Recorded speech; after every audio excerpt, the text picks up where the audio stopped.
51장 1절만 보려고 하였으나 19절까지 다 보는 게 좋을 것 같아서 교독했습니다.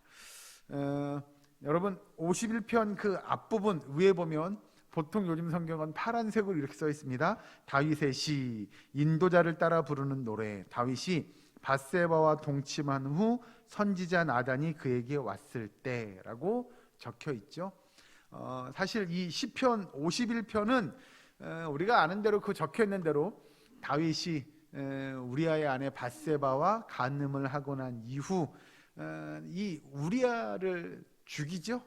그런데 그 죽이는 거 어떻게 죽이냐? 다 아시니까 생략하면 원수의 손을 빌려서 죽게 만들죠.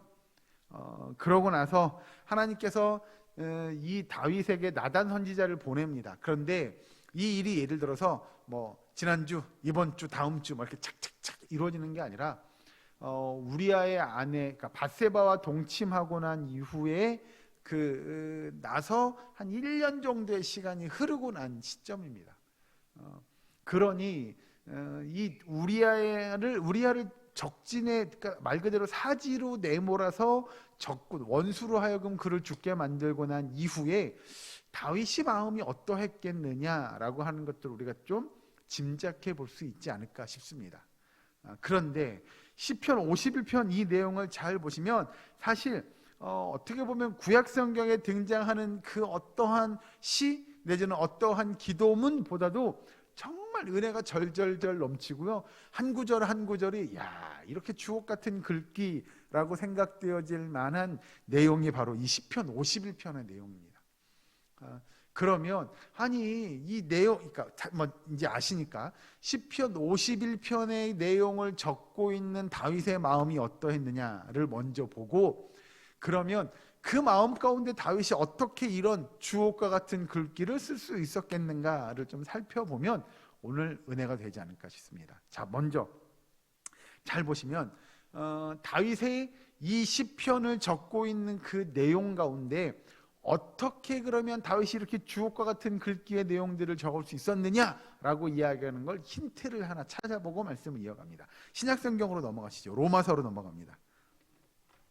신약성경 로마서에 있는 말씀 5장 20절입니다. 246면입니다. 로마서 5장 20절 말씀, 여기 같이 한 목소리로 봉독하겠습니다. 신약성경 로마서 5장 20절 말씀. 제가 성경 신약성경 246면에 있습니다. 로마서 5장 20절 같이 씁니다. 시작. 율법이 들어온 것은 범죄를 더하게 하려 함이라. 그러나 죄가 더한 곳에 은혜가 더욱 넘쳤나니. 아멘. 그 로마서 5장 20절 말씀은 조금 읽다 보면 이해가 잘 안 되는 구절입니다. 왜냐하면 율법이 들어온 것은 범죄를 더하게 하려 한다라고 이야기하죠. 마치 이 문구만 놓고 보면 결국 율법은 죄를 더 많이 양산해내는 것처럼 보여집니다. 그런데 여러분, 그럼 왜 율법을 죄가 더, 우리가 이야기하는 대로 율법이 들어온 것이 범죄를 더하게 하느냐라고 하면, 그 율법을 통해서 이스라엘 백성들이 그 이전에는 그 율법이 없을 때는 자신들의 삶의 모습이 이게 하나님 앞에 범죄한다라는 생각을 1도 하지 못했던 겁니다. 그런데 하나님께서 율법을 딱 주고 나니까 이거 내가 살았던 삶이, 내 생각이 잘못된 거였네, 내 신앙생활이 틀린 거였네, 하나님이 말씀에서는 그렇게 이야기하지 않네라는 것들을 깨닫게 되더라는 거죠. 그래서 율법이 들어온 것은 범죄를 더하게 한다라는 건 그들이 그 율법으로 말미암아 어떻게 돼요? 죄를 깨닫게 됐다는 거예요. 좋아요. 거기까지는 이해가 되는데 20절 후반절에 그러나 죄가 더한 곳에 어떻게 은혜가 더욱 넘치느냐라는 거죠. 이걸 여러분 이단들은 잘못 생각하면 이렇게 합니다. 죄가 많은 곳에 은혜도 많대. 그러니까 은혜를 많이 받으려면 뭐가 많아야 돼요? 뭘 많이 지어야 돼요? 죄를 많이 지어야 돼 라고 생각하면 이건 큰일 납니다. 이게 왜 그러냐면, 왜 여기서 20절에서 죄가 더한 곳에 은혜가 더욱 넘쳤다라고 이야기하냐면, 오늘 이제 읽은 시편 51편의 말씀과 연관되어지는 내용인데요, 이스라엘 백성들뿐만 아니라 모든 하나님의 삶 속에서 보면 우리가 하나님의 은혜라고 일컬어지는 그 삶의 모습들을 놓고 보니 우리가 뭐랑은 함께 할 수 없어요? 죄와는 함께 할 수 없더라는 거죠. 그래서 하나님, 제가 지금까지 살아온 삶의 모습, 예를 들면 우리가 신앙생활 한 거나 내가 하나님 앞에서 살았던 삶의 모든 삶의 흔적들이, 살아온 경험들이 하나님 말씀에 비추어 보니까 그게 잘못된 거였네요 라고 해서 그 삶을 돌이키는 것, 그것이 은혜인 줄로 압니다. 그래서 20절 이야기하는 대로 죄가 더한 곳에 은혜가 더욱 넘쳤다라는 이야기 뭐냐면 그게 죄였어요. 우리가 살아온 삶의 모습이 내 생각이 잘못된 생각이었어요. 그래서 이거 다시는 내가 이런 삶을 살지 않을게요. 하나님 이렇게 생각하지 않을게요 라고 해서 그 삶을 돌이키는 것이 뭐라고요? 은혜라고요. 자, 그런 맥락에서 다시 넘어옵니다. 시편 51편 말씀해 보시면 6절 말씀 여기 잠깐 보시죠. 50편 6절에 보소서, 주께서는 중심이 진실함을 원하시오니 내게 지혜를 은밀히 가르치시리이다. 자, 다윗이 그 자신이 범죄함으로 인하여 밧세바와 간음을 하게 된 사건, 그리고 그 남편을 사지로 몰아서 죽게 만든 그 사건들을 통해서 그가 뭘 깨달았냐면, 주께서는 중심이 진실함을 원하신다고 하는 걸 깨달았다는 이야기예요. 즉 하나님은 우리의 중심을 보시는 분임을 다윗이 다시 한번 깨달았어요. 그래서 이 다윗이 왜 지금 이런 이야기를 하고 있는지에 대한 것들을 우리가 조금은 이해할 수 있게 되고, 또 한 가지 쭉 넘어가서 17절을 먼저 보고 오실까요? 51편 17절 여기 같이 한번 읽어주실까요? 17절 시작. 하나님께서 구하시는 제사는 상한 심령이라. 하나님이여 상하고 통회하는 마음을 주께서 멸시하지 아니하시리이다. 아멘. 그래서 하나님께서 원하시는 삶의 모습은, 우리의 마음은 여기서 뭐라고 표현해요? 상한 심령이라고 이야기하는 거죠. 그래요. 하나님께서 정말 원하시는 건 우리의 중심이 흐트러지지 않는, 우리의 중심을 보시는 분이시고요, 우리의 상한 심령 받기를 원하시는 분이 하나님이심을 다윗이 깨달았어요. 뭘 통해서요? 자신의 죄를 통해서요. 이렇게 이야기하면 죄 짓는 것도 나쁜 거 아니네 라는 생각을 하실지 모르나, 자, 여기서 이제 우리가 약간의 상상력을 좀 가졌으면 좋겠습니다. 다윗이 밧세바랑 동침했어요. 유부녀와 간음을 한 거죠. 그리고 나서 다윗의 마음은 어떠했을까라고 하는 겁니다. 충분히 상상이 가능하지 않을까요? 먼저 여러분, 그건 우리가 잘 아는 대로 다윗이 밧세바를 간음한 건 한 글자로 정리하면 뭐예요? 이건 죄예요. 이건 죄죠. 그러면 죄를 지은 죄인의 마음은 어떠할까요? 이건 대충 이해가 가시죠? 여러분, 우리도 다 죄를 지으며 살아가잖아요. 그럼 보편적인 죄인들의 모습, 습성은 어떠냐? 죄인인데 죄를 지었어요. 그럼 여러분들은 어떻게 하시겠습니까?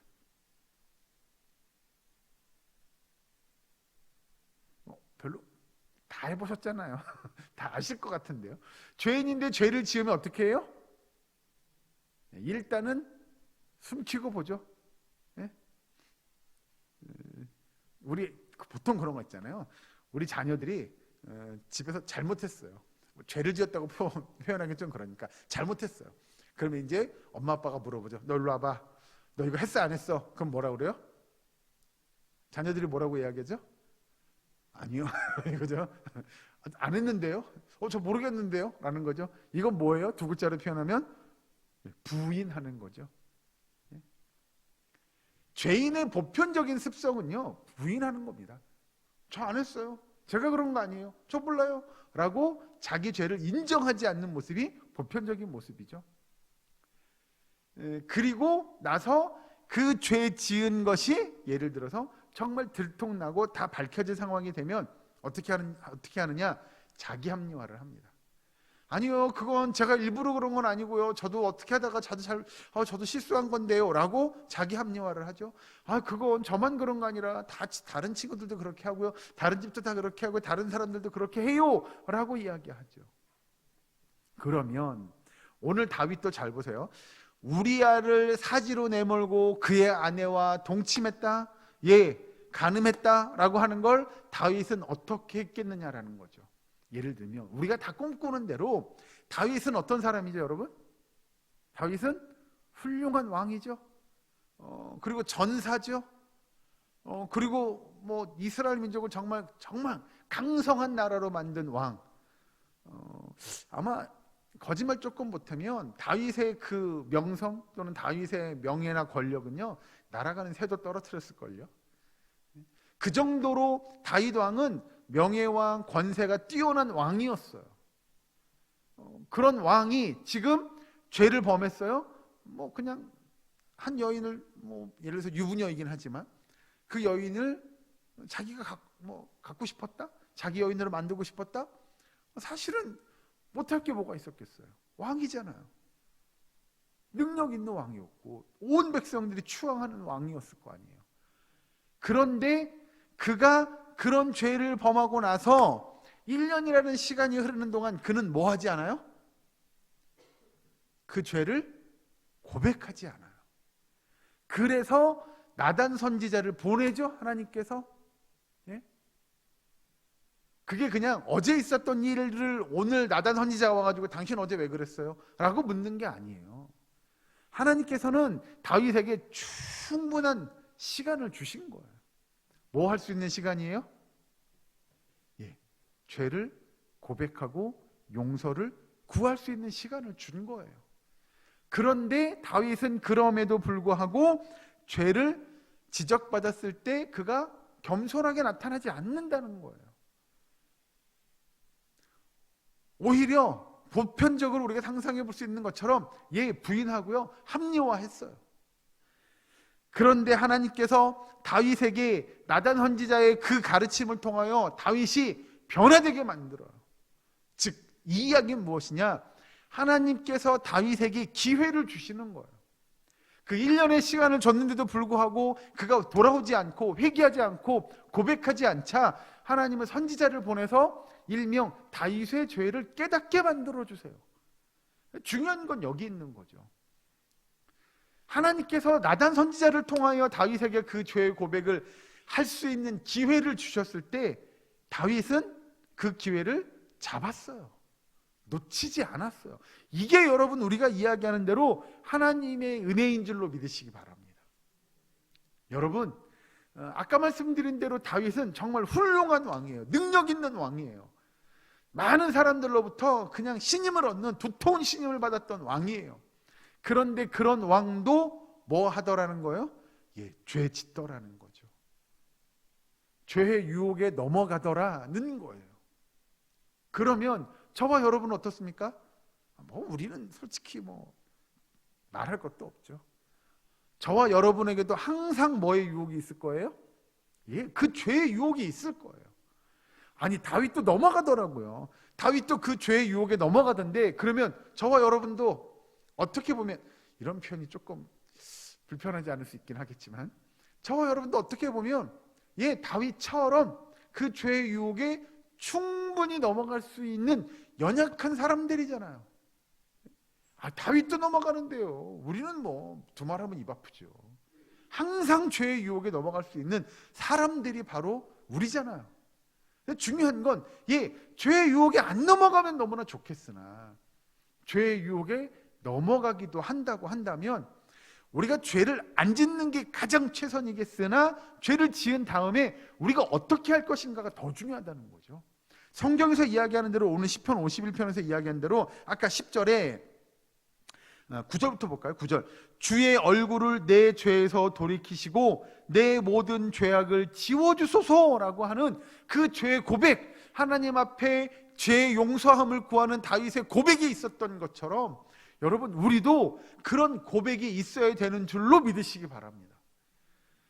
여러분, 우리도 연약한 사람들이에요. 죄 지을 수밖에 없어요. 중요한 건 말씀을 통하여 또는 누군가를 통하여 내가 죄 지은 것을 깨닫게 되었을 때 하나님 잘못했습니다, 제 죄를 용서해 주세요 라고 우리가 우리의 죄를 고백할 수 있느냐, 아니면 그 죄를 감추고 그 죄를 인정하지 않고 정말 하나님의 그 말씀을 듣지 않으려고 하냐? 이 차이는 너무나도 크다는 거죠. 그래서 10절에 하나님이여 내 속에 정한 마음을 창조하시고 내 안에 정직한 영을 새롭게 하소서라고 기도할 수 있는 거예요. 그동안은 죄로 인하여 자신이 뭐 하지 않았어요? 정직하지 않았어요. 정직한 모습을 잃어버렸던 거죠. 그런데 하나님, 선지자의 말씀을 통하여, 그의 말을 통하여 정말 하나님 앞에 정직한 사람으로 거듭나게 도와주시옵소서라고 그가 기도하고 있는 거잖아요. 여러분, 하나님은 우리의 그런 모습을 기뻐 받으시는 줄로 믿으시기 바랍니다. 우리도 죄 지을 수 있습니다. 우리도 연약한 사람들입니다. 그런데 중요한 건 우리가 죄 짓고 나서 어떤 모습으로 하나님 앞에 나아가느냐가 훨씬 더 중요하다고 성경은 이야기합니다. 아까 읽은 17절의 말씀 보시면 하나님께서 구하시는 제사는 상한 심령이라 라고 하는 거죠.